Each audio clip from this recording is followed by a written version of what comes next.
All right, we are back. Sorry to everybody for the delay. This is actually about a week later. We had some connection issues, but we I figured them changed out. my shirt in the meantime, believe it or Yeah, not. yeah. We just all right, so we were getting kind of right into the heart of the conversation, which was about historic knife patterns and kind of your your inspiration into that. What are what are some of your favorite historic patterns that you really enjoy? Uh, well, it's kind of hard to name some in particular, but I've always liked like the Hudson Bay pattern, Oh kind of the yeah, we trade knife showed that style. one. Oh, that was a Damascus 5-in-1 tool I made for my dad. He was a painter before he retired. I was gonna ask about it. Yeah, those pictures, like I said on that drive folder, it's just kind of a mixed match of everything that stuff I made. Uh, I got a lot always of got some. questions on Damascus. I think we're going to have to do a separate episode just on Damascus. And then I can Okay. track down that video of you guys making it. Oh yeah, that's cool. I got a bunch of pictures of the shop too over there. If you want to, I'll get some of those together. But but yeah, as far as favorite patterns, yeah, the Hudson Bay. There was a pattern called a Rio Grande camp knife. It was kind of like a saber ground bowie, like a spear point bowie knife. I always thought that was neat. Um, We were talking last time about there's that Hudson Bay type knife. mhm. What was that other one when we had Rio talked about doing Grande. this? The what? No, the one we were talking about doing the podcast for or about. Just there was a military knife that has kind of a angled blade for Oh, you're stabbing. talking about like a Fairburn Sykes? I think that's it. Yeah, Yeah, yeah, the yeah. Commando dagger. See if I can find one I with think I like that pronounced that angle. right. But, yeah. There it kind of is. A lot of people got these after the war years later and thought it was they were bent, Hmm. but they're not bent. They were designed that way on purpose, I guess. Yeah. Well, I guess more broadly, I think we were talking last time about how older knives were obviously from an era when knives were actually like people's lives depended on them. And Yeah. it was something that if you were a mountain man or on the frontier, you might have one knife and you'd use it for you know, skinning out game, uh, butchering it up, all your kind of homesteading tasks, and you'd use it up, and it would be sharpened down to a toothpick, and then you'd go buy another one, and you know, even to the point of the Fairburn and Sykes, uh, any knife that's kind of designed for a specific purpose or utility, to me that's always just kind of had a little bit of a, I don't know, significance to me. Yeah. I thought it was interesting with that that knife that they had that design. It's kind of unique. I can't find a really Mhm. good picture of like how aggressive the bend is. Um, what are so you obviously do a lot of fixed blade stuff. Mhm. Are there any historic folding patterns that you really enjoy? Oh man, it depends. I think Barlow, like there again, like utility. I like a Barlow pattern. If you wanted to type like a Sheffield Barlow to kind of narrow it down a little bit from a lot of the Pakistani copies. Uh, yeah, some of the older ones. That's the Barlow knife. Almost like I think its origins literally trace back to like the 1600s, Wow. and you can tell. That one. I think I should have brought one out here, but I was going to say that, you have looking at those profile pictures, you have the handle material and the bolster. The Yeah. bolster is the silver part for anybody that's not familiar. And on most pocket knives, the bolster is really skinny, and as the name implies, a bolster bolsters that joint, right there where the blade Okay. pivots, because, that's typically where a lot of wear and torque's going to be on it. And so with the Barlow, that bolster was extra long to reinforce the knife, basically. And, I guess as an added benefit for the cutler, uh, you use less handle material. So, go back up, or like that one right there in the top right, I think. Top right. That's a lamb's foot pattern, and that's also one of my favorites. Oh, that kind of Uh, comes up that way. yeah, and with just got a straight edge, straight edge blade. But that's probably also another of my favorite patterns. But you can see right there on the left of that picture, the bolster is made of steel, uh, and you can see how narrow it is. Yeah. That was typical for not like pocket knives of that era. And you can see how the Barlow was just a lot more heavy duty built. Yeah. Yeah. And it's funny that the origins of that thing are basically in the Middle Ages, and they kind of fell out of favor when, I guess when slip joint knives fell out of favor. Probably in the 80s. You know, I mean, in the 1980s. It's just interesting. I know this was a pattern that goes back to at least the Revolutionary War. A lot of Yeah, reenactors like those. yeah, yeah. You know, I guess going even farther back, I'm not sure as far as for people watching. The knives that you're showing right now are called a slip joint, and the reason they're called a slip joint is because literally, I don't know if this will convey well, but Yeah, let me pull you up there. There we go. yeah, this is a case, sow belly Stockman, by the way. Been carrying this one recently, but but uh, the slip joint basically utilizes back springs to keep tension on the blade, to keep it open and closed. And what happens, I don't know if you can see this, when I pull this blade open, you can see that spring camming out. Oh yeah. See how it's standing proud. And when it comes to a certain point, you can see it snaps back down in. I don't know if that's conveying well, but Yeah, I can see it anyways, here. it's Yep. flush again. And you can see how, it's got that snap. We call, makers and collectors call it walk and talk. And, you'll see these old guys picking up a knife at a show or something and be sitting there. I don't know if Just you can hear popping it that, out. but yeah, it's that snap. But anyway, with a slip joint, there's technically no positive lock on it, and it's literally just the tension of that spring that keeps it open and closed. And before that, you had what's called a friction folder, or some people call them a primitive folder. But those trace back to before Roman times, and it's literally like a straight razor in that it's basically the tension of that pivot on the blade pinching it between the handle material that keeps it Ah, open. yeah, yeah, yeah. So just how it's squeezing onto the Yeah, pivot point there. yeah. It's like I said, just like a straight razor. And most of them have a tang off the back of them to kind of keep it from opening farther, Yeah, or yeah. like keep them opening too far. But anyway, and then of course nowadays, you had lock backs were common probably around the mid 1800s when they started appearing, and of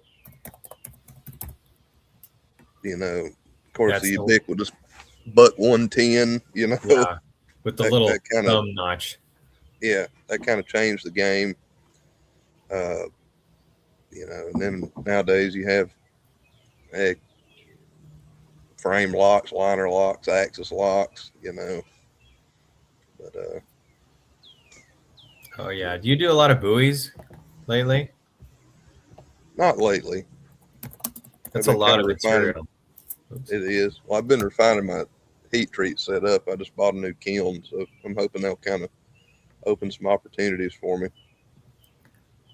Let's talk about that. So you say opportunities as far as like the complexities that you can do or the size that you can fit in there or The size really isn't increasing, um, but the materials that I can heat treat are, that's a broadening horizon for me now. Before I was doing mostly simple carbon steels, um, like 1075, 5160, and you can get away with heat treating them by eye. And, at my old job at Alabama Damascus, I did a lot of blades heat treating by eye. And that was something I was really comfortable with. Um, but, simple carbon steels aren't for everybody. There are a lot of benefits to them. There's also drawbacks.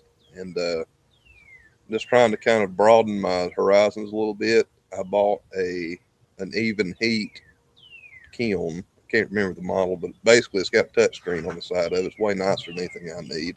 whoa, whoa. And So you don't need the um, magnet anymore, huh? no, no, yeah, um, For people who don't know what the magnet is, so one of the ways oh you yeah, can yeah, explain that a little bit. oh sorry. You Go ahead. Yeah, go you you do it better than basically, I do. I think in the last episode we were talking about how when you heat a blade up to heat treat it, you're basically trying to get all the elements. Hold on, my dog just got out. No worries. Through the gate. Come on, Daisy, let's go. Sorry. Yeah, so essentially what you're doing is when you heat treat a knife, Yeah. you can touch it to a magnet at a certain point. Yeah. Obviously steel is a ferrous material. It's magnetic, and there's a unique quality to it. When you heat up steel to a certain point, it becomes non-magnetic, and it also, like, it's coincidental almost that that point is the perfect temperature for heat treating most carbon steels. And when you get into stainlesses, a lot of stainlesses aren't magnetic, or they're slightly magnetic. And there are some materials that make it more difficult, like like stainlesses. Uh, a lot of them aren't as magnetic, but most of the time you have to have them wrapped up in a tool wrap, which is like a heavy stainless foil to keep the oxygen off of them, and so it can be hard to check them, that way. Yeah. But all that being said, with a digital kiln, you can basically you don't have to worry about eyeballing anymore. You just It's all computer program exact controlled. temp in. Yeah, yeah, and Wow. another benefit is a lot of steels benefit from a soak time, and that's something that's very hard to do with just like a gas furnace, or a heck, even you can kind of control it with a coal forge, but getting that soak time, because basically, uh, there again, I'm no metallurgist by any means, but you have all of your different alloys and carbides and things, and you think about it like like if you have an alloy of steel, and you have manganese, nickel, silicon, uh,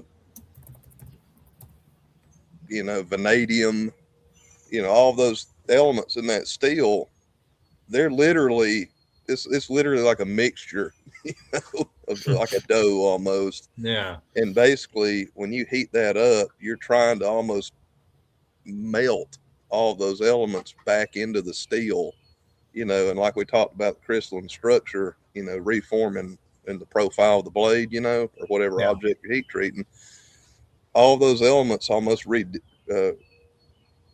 redistribute into that shape. Like I said, Huh. I'm not a metallurgist. I'm sure there's plenty of people that can explain it better than me. But So when you're heat treating by eye, you're looking at the color hmm and you're wanting it. What is it like a?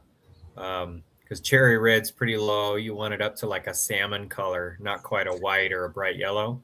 yeah, yeah, it depends on the alloy, and that's where the magnet trick. That's where a lot of knife makers and, well, old tool makers, firearms makers back in the day, they had all kinds of tricks to gauge things. Just like we were talking about how, a lot of the blacksmiths of old, didn't really, they just, in a certain region, they just knew that if you dug the ore out of this hillside, that it made good stuff, and that's all they Hmm. cared about. You know, in some ways, that was the case with a lot of older, uh, tool makers. Even though their knowledge of the chemistry and metallurgy wasn't, scientific. They didn't have a dang PhD in it. They knew what they were doing, Yeah. and even if they didn't know why, and like heating stuff's non-magnetic. Um, I remember hearing at one point that a lot of old blacksmiths would take, like, if I'm not mistaken, a skillet full of kerosene and put it on their forge. And let's say you had like something like that small and dainty, like a pocket knife spring, that you needed heat treated to a certain temperature. They would put it in that kerosene, put it on a forge or a hot surface, and let it heat up. And when the kerosene flashed, you'd know that it reached a certain temperature. Huh. And just like Fahrenheit, or paper ignites at 451 degrees. If you heat up a piece of steel and keep touching the piece of paper to it periodically, when the paper combusts, it's at least 451 degrees. Yeah. You know, Yeah. and so there's all kind of tricks like that where you could have a frontier blacksmith, you know, gauge temperature without a laser thermometer. You know, Right. so That's crazy. I watched this documentary at one point that was super cool. It's uh, Secrets of the Castle, I think. mhm, And I think it's on YouTube if anybody wants to go watch it. Super cool. British documentary. They go to this castle in France. It's called Guédelon Castle. And it's not a mhm, real castle. I mean, it is a real castle, but it's not a historic castle. So the whole mhm. thing is a living archaeology or a modern archaeology. Um, there's a term for that in anthropology. Um, I I think think I've it's seen called, that before. yeah, practical archaeology or something. Anyways, what they do Yeah. is they live it. They're building the whole castle with the same techniques and materials and everything it would have taken to build the. It's taken them like 20 years. They're almost done Yep. now. By the time that was made, they were like almost halfway through. It's not a hmm huge, super big castle. They picked a period in time. They had to pick the location because these castles had to be built where they could quarry stone, and so they have hmm a whole town of people that lives there for that long to build they're all craftsmen and their hmm families. And one of the videos they're talking about taking tools and heat treating them to be able to work the stone. hmm And it's super cool, because they're a lot of it is chisels and pointed tools and that kind of hmm thing. And so they have to heat treat the tips of those to get them to work.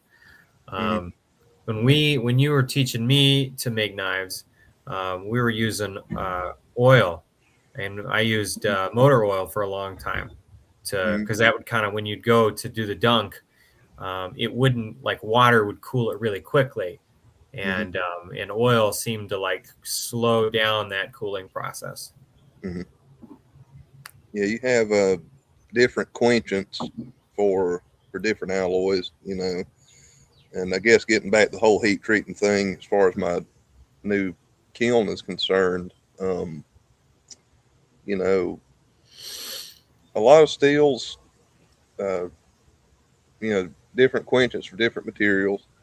And so, like with most carbon steels, you know, some tool steels, they do an oil quench because I think that's if I'm not mistaken, that's the slowest quench because you got different types of oil. Yeah. Yeah. I like when I was do simple carbons. Heck, I like uh, vegetable oil. Mm. It's a medium weight oil. Uh, a lot of times when heat treating manuals will call for something like a factory made oil like Parks 50, which is kind of the industry standard. Uh, Basically, you're just buying the consistency, of the product, and Yeah. obviously shelf life because it's not going to go sour or anything. Um, but some steels call for quenching in brine, which is literally salt water. Huh. And speaking of old tricks, uh, you know, I don't know if it's the textbook definition of brine, but what the old heads would do is that they would take a bucket of water and add salt to it until an egg would float in it. Huh. And that was when you'd know that you had gotten that good, like a good saturation of salt for the water. And of course, at the opposite end of the spectrum, the lightest weight is probably water. You What are the some cases you'd tools. want to use a brine? Uh, Really, it depends on the initial hardness that you want to achieve. Like it's a faster quench, and in some cases, it's going to give you more hardness. The salt is going to change that versus the Yep, regular water. yep. Wow, that's fascinating. And this is wild too, but there is actually salt tank heat treating Huh. where, again, coincidence that one of the melt, I think, if I'm not mistaken, the melting point of salt is an ideal temperature for heat treating steel. And Whoa. so, that was a process where you literally heat salt until it liquefies and quench parts in it, or excuse me, heat treat parts in it. Yeah. Yeah. And, of course, water's the thinnest, but with a lot of stainlesses and some more exotic alloys and a lot of the newer powdered metal alloys, you actually use air as the quenchant. What? So, the stainless, you literally, and it depends obviously on the particular alloy of it, but on stainlesses and some tool steels, which are almost semi stainless, you basically take like heavy duty stainless foil and wrap it up and crimp your edges, and it creates an airtight seal around that part. Put it in there, heat it up, and your quench is literally ripping the end off of that little foil envelope and dumping your blade out. Huh. And when Wow. the air hits it, it hardens it. Crazy. Like it's the Crazy. actual oxygen, in Yeah. that rapid cooling that quenches it. Yeah. I was in my head. I was thinking like that they like fire, compressed air at it or something.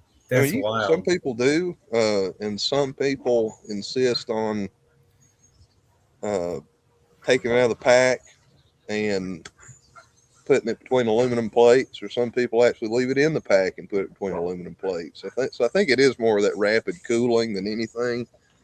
But some methods are a little bit more stressful to the steel than others. But Wow. Wow. Yeah. I really learned a lot about heat treating when I was making a lot of the steel, flint steel, the steel from mm-hmm, Striking for Fires. mm-hmm. Um, and wonder if I can pull some of those up. And Uh, just as an aside on the historical side of it, um, there's a channel called Click Spring on YouTube, okay. and I think he's Australian. He might be from New Zealand, but um, he's got the down under accent. I don't know where he's from, but Yeah. Yeah. Yeah. he he basically is building a copy of the Antikythera mechanism, the Greek Antikythera mechanism, and he's using historic tools and methods, and obviously nobody wrote any of this stuff down. At the time it was pretty proprietary knowledge, and he's kind of figuring out as he goes and studying the actual mechanism, and almost you were talking about the, I forget what were you calling it with the castle, that kind of anthropology or history, like living Oh, history. I'm trying to remember what it's called. I think I called it practical anthropology, but that's not it. It's This I would like that. say that in his case, this is almost like forensic archaeology, Okay. in that like he is he's Experimental having to, archaeology. That's what it's yeah, called. yeah, but he's basically having to come up with methods to do things, within the lens of what they would have had available at the time. Yep. And if anybody's curious about that or just has time to kill, I'd highly recommend his channel. What was his And channel one more he time? Click Spring. Click Spring. Yep. Very And cool. anyway, talking about heat treating, Hmm. he was talking about how they would make the files, hand files for the, to file the brass to make that mechanism. Yeah. And this is back when, again, they didn't really have a thorough understanding of how to precisely add carbon to iron to turn it into steel. Hmm. And what they would do is use basically charcoal case hardening. And he does this in his video. And, they would take an iron bar or an iron rod, you know, hammer it roughly rectangular, um, take a chisel and cut the teeth for the file into that bar, and basically wrap this thing in charcoal and then encase it in clay and put it in the fire. And the carbon in the charcoal would literally migrate into that iron and create a hard layer on the outside of it, Wow. to where you could then, that file would be hard enough to actually cut steel or cut iron or brass or Yeah, that's bronze. pretty much the same process as You know, case hardening. and it's one of those things that you would look at it and just think, how in the heck did they come up with that? But, it's just literally A lot of trial centuries of and error. innovation. You know, Yeah. and seeing, people, uh, people wonder how we went from, sticks and stones to iPhones. And they act like it happened overnight with alien assistance. But it's literally just a matter of just incremental change. Yeah. One little tiny leapfrogs of information and development over centuries. Yeah. You know, and it's anyway, that channel is one of those things that really makes you realize, like, man, we don't give people the credit. Like when you say aliens did it, you're not giving the credit to the genius of, Yeah. of our The people figured it predecessors. out. Oh yeah. Yeah. I was going to talk about fire strikers a little bit just because Sorry, that's I my didn't mean to thing. cut you off No on that. worries. No, no. That was a way cooler way to go. I don't want to be in here. I want to be right here. Yeah. So fire strikers are a lot of fun. It's super simple for anybody who like wants to practice getting into the heat treat game. To Hmm. eventually heat treat your own knives. Um, so I make them out of old files because the files don't work anymore, but they have plenty of carbon in these, so it's easy to get them hard enough to spark. It's kind of Hmm. a game of four, and they come in all kinds of shapes. Historically, they had like the one, most of the ones you see are this double monkey's tail. I wanna find a snail. Uh, if I can spell there. The snails are super crazy to make because that's a traditional Scottish snail. Oh, it says right there. Maybe It's neat. I don't think I've ever seen it's any of taking its those. sweet time. There we go. Yeah, so this curl is a pain. So they do it. The Scottish snail has this top on it, so they're Hmm. like a Celtic look.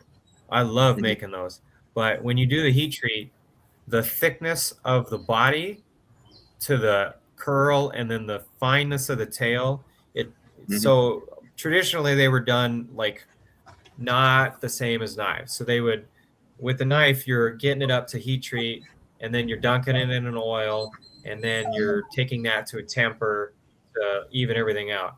Well, they would just do the dunk. And so you have to like eyeball the color.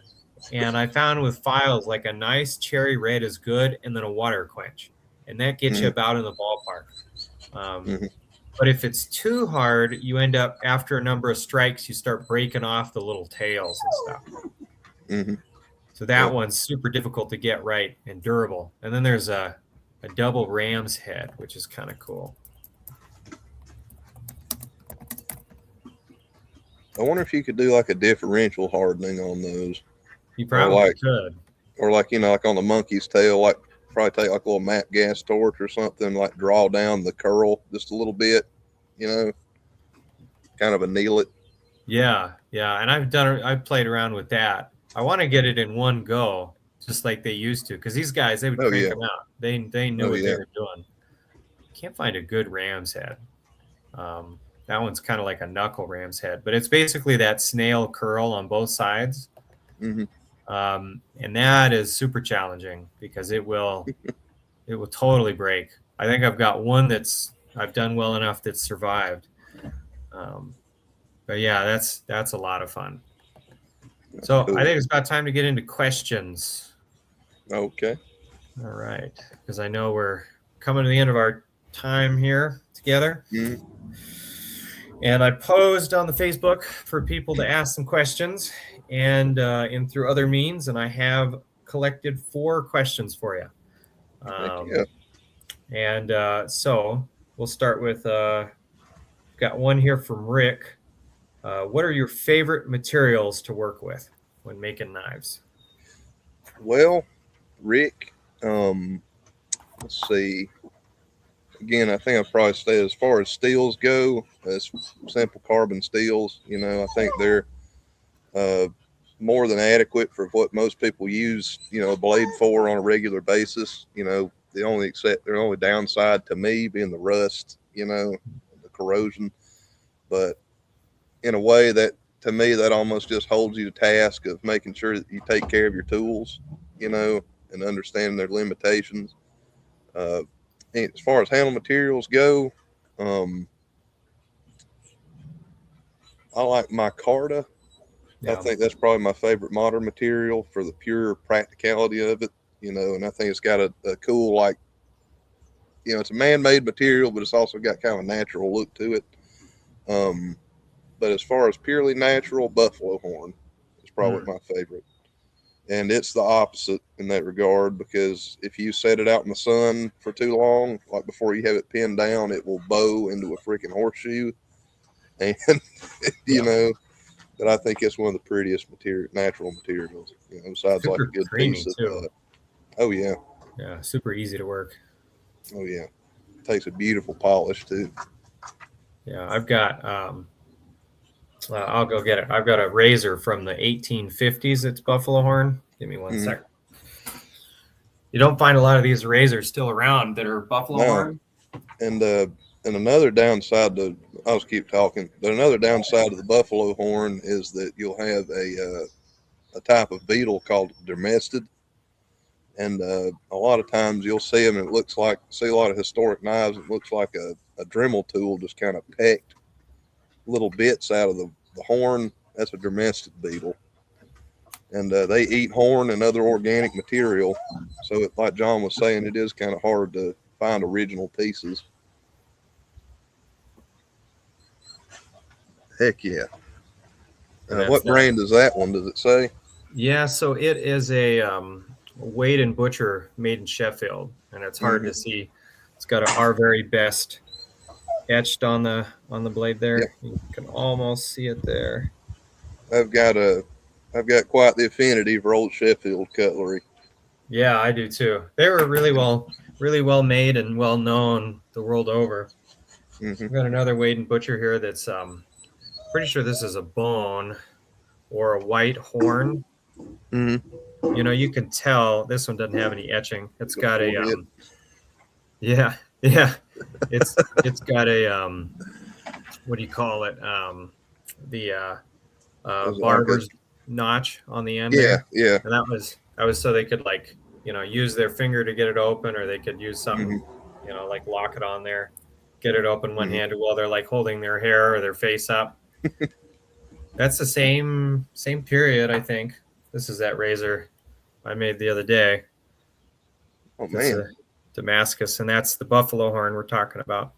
Hmm. You can tell this is kind of something cool to talk about. You can tell Alex probably knows this material. Like if you're looking at old knives or old whatever, it's kind of a destructive test, but you can take a needle, like a red hot needle, and poke the material with it. Like usually on razors, when you test them, like I'll go like inside so you don't see the mark.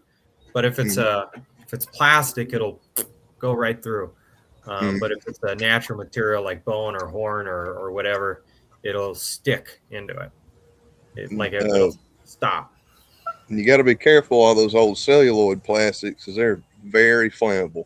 Mm-hmm. They'll there's been plenty of cases where people had old celluloid jewelry or like a straight something like a straight razor handle or something and set it over on a radiator and either it curls up or melts or Oh my combusts. god. But yeah, you Jeez. can on a lot of those old celluloids you can take stuff. This is Delrin, but anyway, you can take it and kind of rub your thumb on it till it gets warm to the touch, and smell it real quick, and you'll know. Huh. Wow. It's kind of I'll kind have of to like try a that. maybe like a formaldehyde kind of chemically smell, you know. Yeah. But anyway, that's just a little Well, we'll jump into the tidbit. next question. And I'm glad you'd mentioned like the care of knives, because that's our next question. So Nanette asks, has knife care changed over the years? Yes, and then probably in ways you wouldn't expect. Uh, it's funny that again, looking at how people would use their knives as like tools for daily life in the past. Like you think about I don't know, probably most stereotypically, let's say like a knight, who, had a group of people that did nothing but polish his armor, and oil his sword and keep it sharp.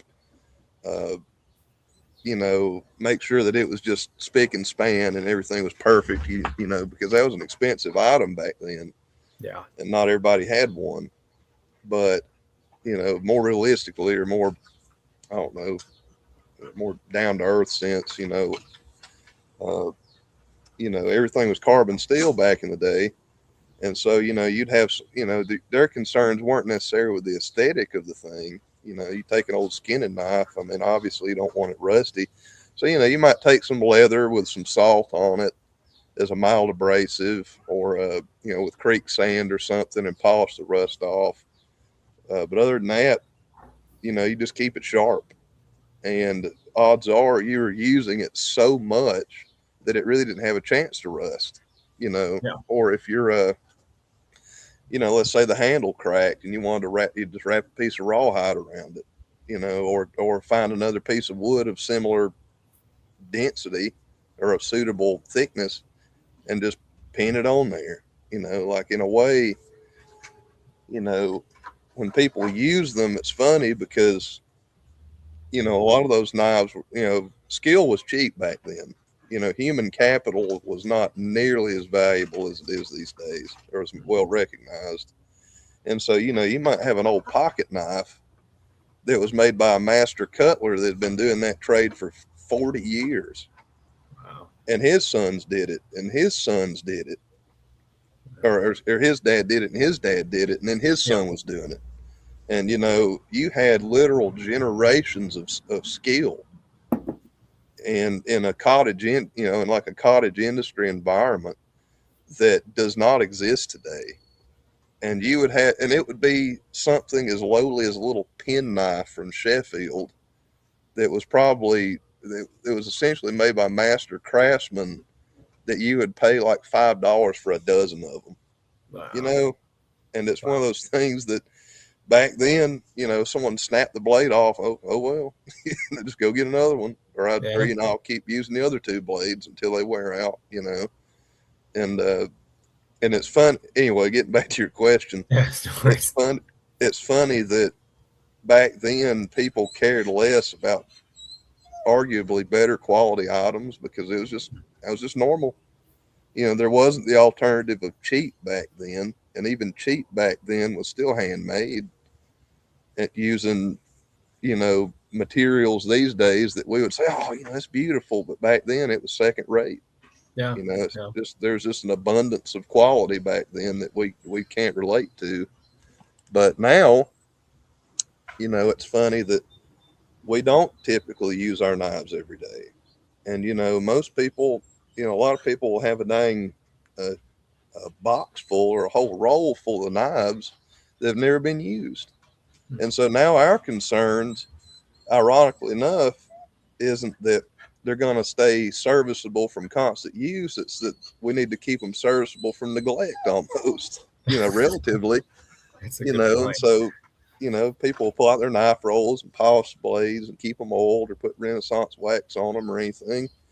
And, in some ways it's just it's the exact opposite.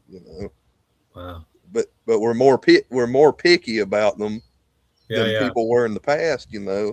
because And all the stuff that goes with them too, like just people buying super expensive sharpening stones and strops. And yeah. I experimented this year or this last year with making my own sharpening stones. I think I had mentioned it to you. I was taking Mhm. stones from the garden, and we've got in Montana, we've got a whole, like, it's literally rainbow stone. It's all kinds of stones in the That's pretty. river, and it's really pretty to look at. But I found that the red river stones here are kind of like a hard sandstone, and they polish really Mhm. nice. So you could take them and put them on like a grinding stone or something, or even the concrete ground or another rock and grind Mhm. it flat. And then you've got, and it's the perfect for like a mild to fine grit sharpening Mhm. stone. That's how I sharpen all my knives now. And I was just screwing around taking something out of the garden. Well, well. It's funny, you mentioned that. That's I'm sure that there's a probably decades or centuries where that's exactly how people sharpen their knives. They'd Yeah. go find a nice flat rock. If it took enough steel off when they scrubbed it across it, that's all they needed. You know, Yeah. and I guess that's something I didn't really consider in the question. Sharpening is caring for your knives. Um, it's funny again looking at changes in materials. A lot of simple carbon steels are pretty soft. And especially in the past, a lot of times they would err on tempering them pretty low. You know, today 58 to 60 is probably the acceptable hard 58 60 Rockwell, excuse me, Yeah. is probably the acceptable hardness for most consumers for a blade. But in the past, you might see them down to 55, and nowadays that's probably considered unacceptable. But back then it was like, well, I can literally strop it on the palm of my hand, get it back to a razor sharp edge. Yeah. And, you know, there are plenty of, I've heard stories of old general stores out front where all the old men would sit out there whittling, on benches. And there are places where the bricks are saddled out on the windowsills where those old guys would reach out, you know, they'd be whittling, old knife get dull, just on that Yep. brick, touch it up and get back to it. Wow. But nowadays, speaking of the change, Yeah. um, there are so many super alloys out there that are being used in knives that are so freaking hard and abrasion resistant that in some cases you have to have a modern diamond stone or a diamond rod or some kind of abrasive honing system to even Yeah. touch them. And obviously the nice thing about that is you don't have to sharpen them as often. But the downside is when you have to sharpen them, it's It's, work. yeah, it's Where work. you have to pay for the right equipment. Oh, yeah. So let's jump into the next one here. So Dustin asks, when does restoring a knife stop helping its value and start hurting its history? That's a tough one. Yeah. Um, it depends on the knife. It depends on the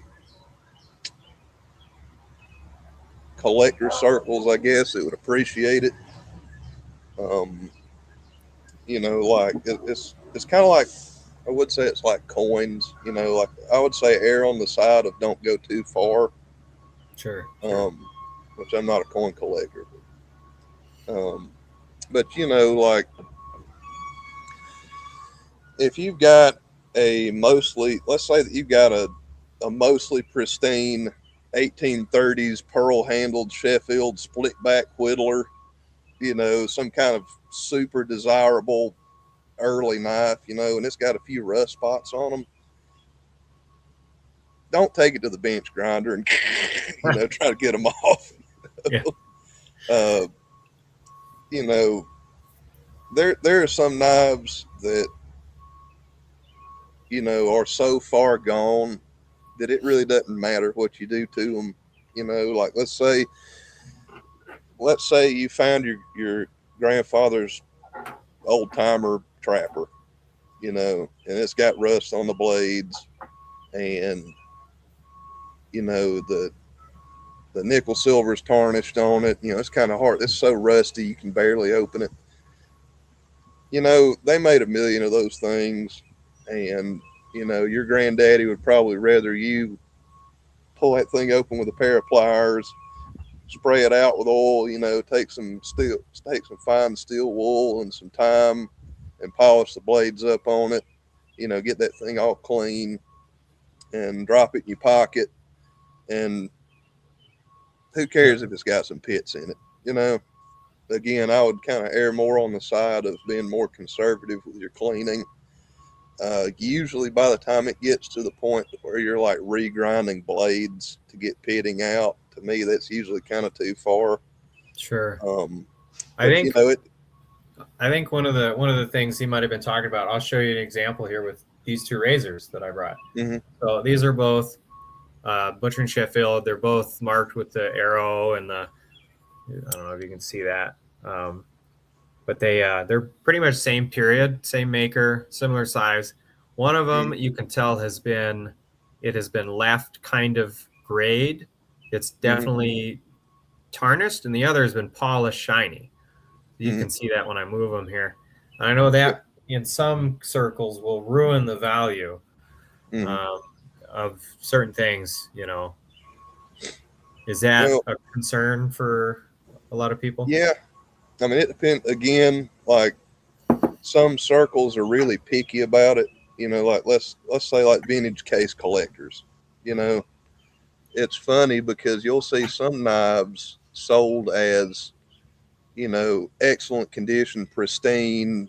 You go on any eBay listing, any high dollar eBay listing, and you'll say, oh, again, I got this old sow belly sitting here, but you might say, oh, pristine vintage 19. This is a newer one, but 1960s or 1940s tested sow belly, plus condition, and you look at it and you can tell that the knife was probably nice, but basically someone just laid on a buffing wheel with it and just polished it into a lump, like there's no Hmm. sharp edges left on the swedges or anything, or you know I think I would argue that more broadly the question should be, is it preservation, conservation, or well, preservation or restoration, Yeah. you know and like to me, like there again, you find your granddaddy's old pocket knife,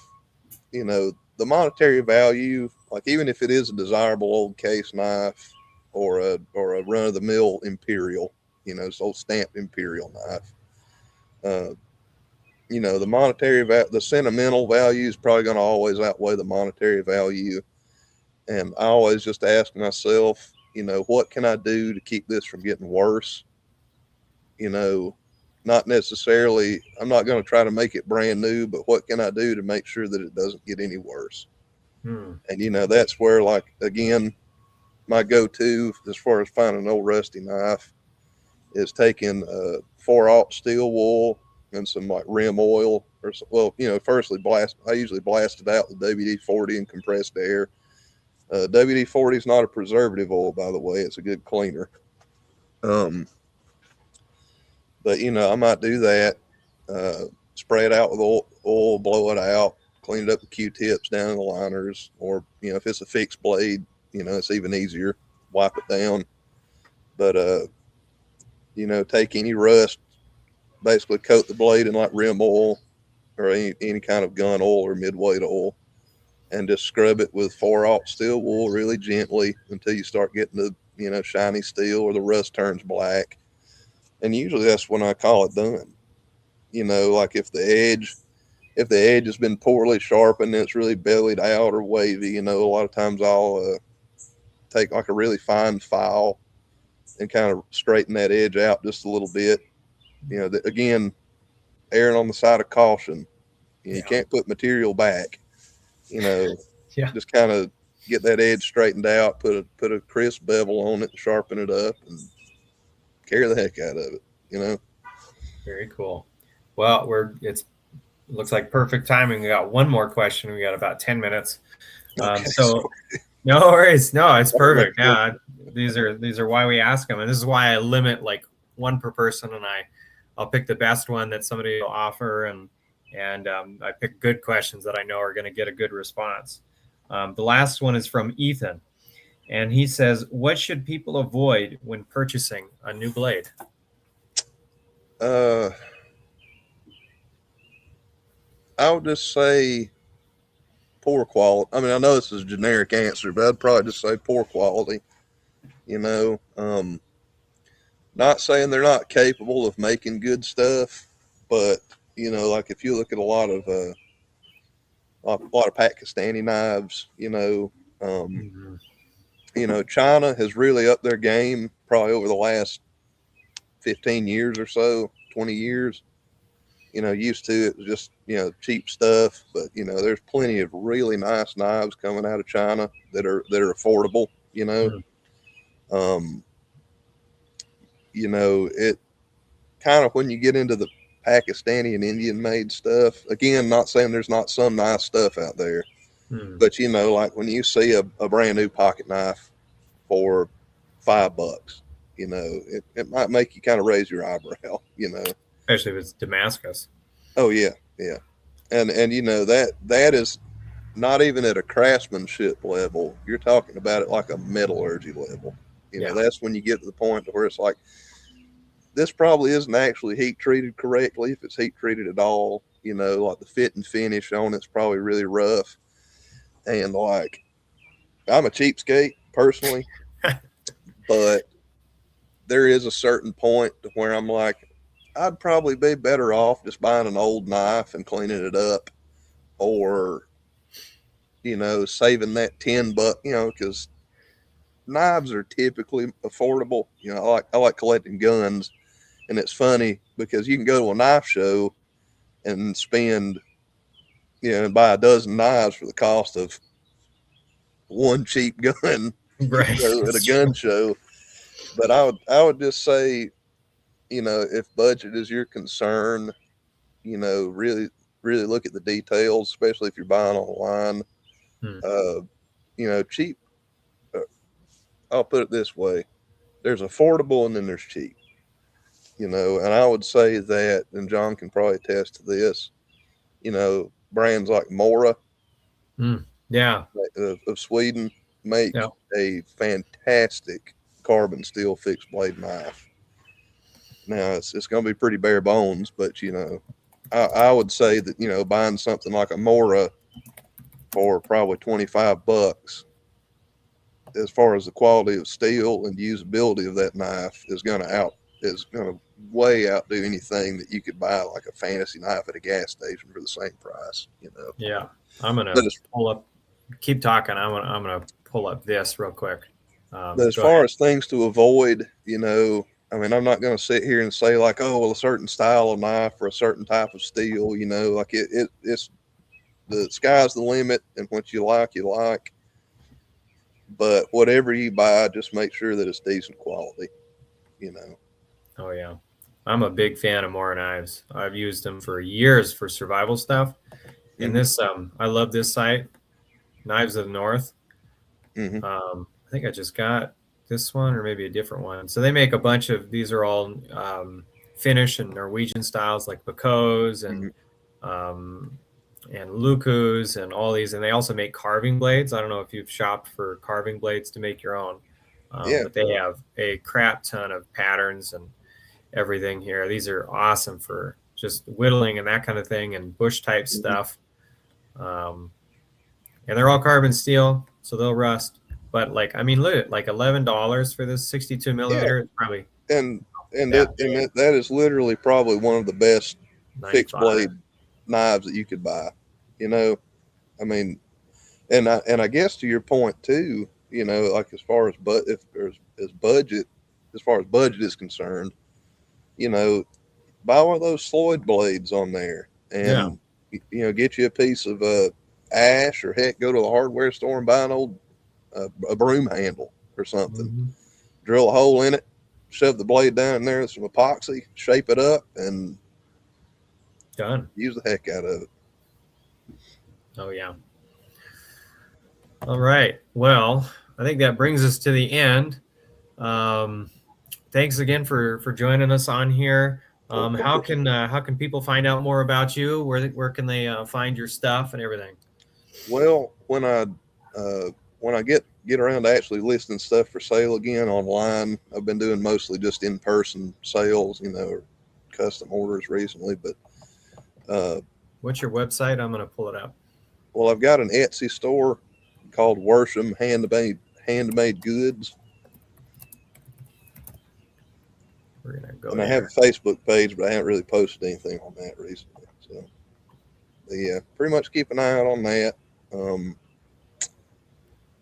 I'm kind of getting back into it after a bit of a hiatus from my the birth of my son, and we're trying to adjust to that. But I'm trying to get he's yeah, a little over 14 months old now, so he's getting where he can run around, and hopefully I can get out here in the shed and make some more stuff. You said Worsham Handmade Goods. Hmm. I'm having trouble finding it. I found it the other day without any issue. I don't know what's going on with my interweb. That's all right. Huh. I was gonna say, if you to any of the viewers, if you want a knife, just let John know. And if Yeah, no, if nothing else, I hate to volunteer you, but